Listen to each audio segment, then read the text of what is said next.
E aí, pessoal, sejam muito bem-vindos ao nosso guia visual de hoje. Nós vamos fazer um mergulho profundo no universo que, olha, é completamente invisível a olho nu, mas que literalmente sustenta tudo que a gente conhece.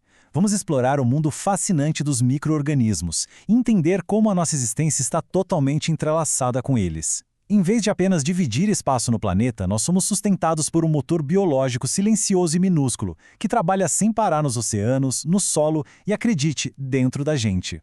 Pensa bem, a gente vive numa guerra contra os germes?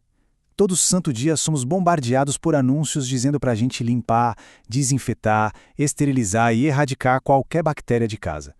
Quando a gente anda pelo corredor do supermercado, a mensagem é super clara: micróbios são inimigos mortais que precisam ser exterminados. Mas, vem cá, será que a ciência moderna realmente justifica essa guerra implacável? É exatamente esse jeito de pensar que a gente vai começar a questionar agora. Para organizar a nossa conversa, o roteiro de hoje é o seguinte: 1. O mundo invisível. 2. Os benefícios dos micróbios. 3. A nossa microbiota normal. 4. O perigo dos biofilmes. E, por fim, 5. Classificando a vida microscópica. Então, vamos direto ao ponto. Seção 1. Um mundo invisível. Mas afinal, o que são micro-organismos? Basicamente, são formas de vida tão pequenas, mas tão minúsculas, que escapam totalmente da nossa visão sem uma ajudinha tecnológica. A gente está falando de um grupo super diverso: bactérias, leveduras, fungos, algas microscópicas, protozoários e, claro, os vírus, que ficam ali naquela fronteira meio confusa entre o que é de fato vivo e o que é só material genético. Historicamente, a ciência penou bastante para encaixar esses caras nas caixas tradicionais de animal ou vegetal, sabe? Eles operam com regras próprias, num universo totalmente à parte. E a lente de um microscópio é, literalmente, a nossa janela para esse mundo biológico oculto. Sem essa ferramenta incrível, a forma de vida mais antiga e abundante da Terra ia continuar invisível para sempre. Antes das lentes, as pessoas achavam que as doenças vinham de ares ruins ou desequilíbrios místicos. Foi só através desse pedacinho de vidro curvo que a gente começou a sacar o tamanho real da biologia no nosso planeta. Legal, né? Vamos avançar para a seção 2. Os benefícios dos micróbios. Eu sei, o medo de pegar uma infecção ou de comer algo estragado faz todo sentido. Mas olha que loucura! Os micróbios patogênicos, que são aqueles que realmente causam doenças na gente, nos animais ou nas plantas, representam só uma fração absolutamente minúscula de toda a população microbiana que existe. E essa mudança de perspectiva é crucial. A imensa maioria não só é inofensiva, como é o alicerce da vida. Sem brincadeira, se eles sumissem amanhã, todas as formas de vida complexas da Terra iriam colapsar logo em seguida. A nossa dependência deles é absurda. Eles reciclam elementos vitais tipo carbono, nitrogênio e oxigênio. Nos oceanos, por exemplo, micro-organismos como o fitoplâncton formam a base da cadeia alimentar e geram uma parte gigantesca do oxigênio que a gente respira todos os dias. Eles também são os grandes faxineiros do mundo, quebram matéria orgânica no tratamento de esgoto e limpam poluentes tóxicos. E na biotecnologia, eles ajudam a produzir de insulina e vacinas até aquele corante índigo que dá a cor azul clássica da sua calça jeans. Tem uma frase muito boa inspirada nos cientistas Martinus Beijerinck e Sergei Winogradsky, lá da década de 1880, que resume bem isso. As bactérias ajudam a reciclar elementos vitais entre o solo, a água, os seres vivos e o ar. Foram esses pioneiros que perceberam que o suporte à vida na Terra não depende só de plantas e animais. Na verdade, tudo é gerenciado e equilibrado por esses micróbios numa escala planetária. O que nos leva para a seção 3, a nossa microbiota normal.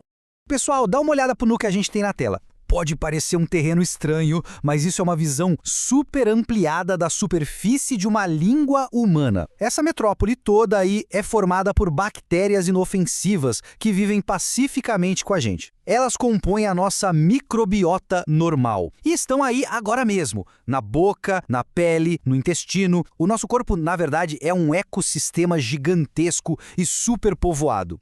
E por que ter toda essa galera morando na gente é uma vantagem evolutiva tão grande? Os benefícios são imensos. Eles literalmente ocupam espaço e consomem nutrientes bem rápido, o que bloqueia a instalação de invasores perigosos, um processo que a gente chama de exclusão competitiva. Além de servirem como escudo, eles ajudam a digerir compostos que a gente não daria conta sozinho e funcionam como autênticas fábricas químicas. Eles sintetizam vitaminas que o nosso corpo não produz, tipo algumas do complexo B, essenciais para o metabolismo, e a vitamina K, que é fundamental para coagular o nosso sangue.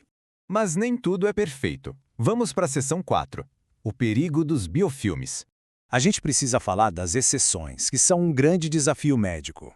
Isso que parece uma paisagem alienígena cheia de relevo é, na verdade, um biofilme crescendo e se fortalecendo na superfície de um catéter médico. Quando chegam nesse ponto estrutural, os micróbios param de flutuar sozinhos por aí. Eles se juntam de propósito, constroem uma espécie de matriz pegajosa ao redor deles mesmos, coordenam suas ações e formam uma barreira de proteção simplesmente formidável.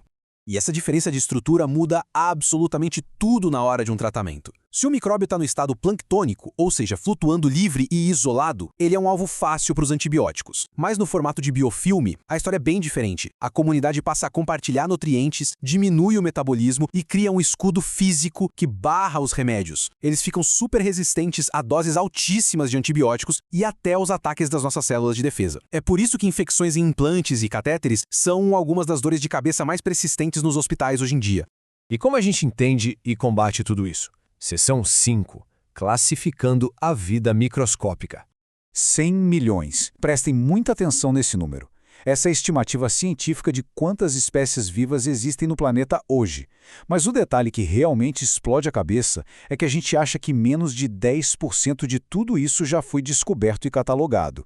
Isso dá a real dimensão de que o universo microbiano é, talvez, a nossa maior fronteira de exploração biológica. Tem tanta coisa misteriosa aí, potenciais curas e processos metabólicos que a gente nem consegue imaginar ainda.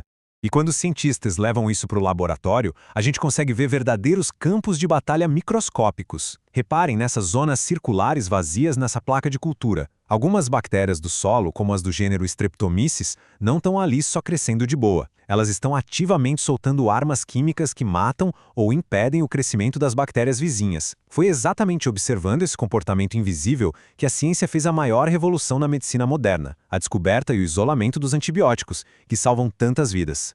E aí que entra o trabalho minucioso da taxonomia. Primeiro, ela estabelece as relações de parentesco entre esses organismos todos. Segundo, ela cria uma linguagem universal para que cientistas do mundo inteiro saibam de quem estão falando sem confusão. E terceiro, que é vital no dia a dia dos hospitais, a taxonomia permite identificar com precisão qual patógeno está causando uma doença. Identificar o inimigo logo de cara é o passo mais indispensável para o médico não atirar no escuro e prescrever o tratamento certeiro para salvar o paciente.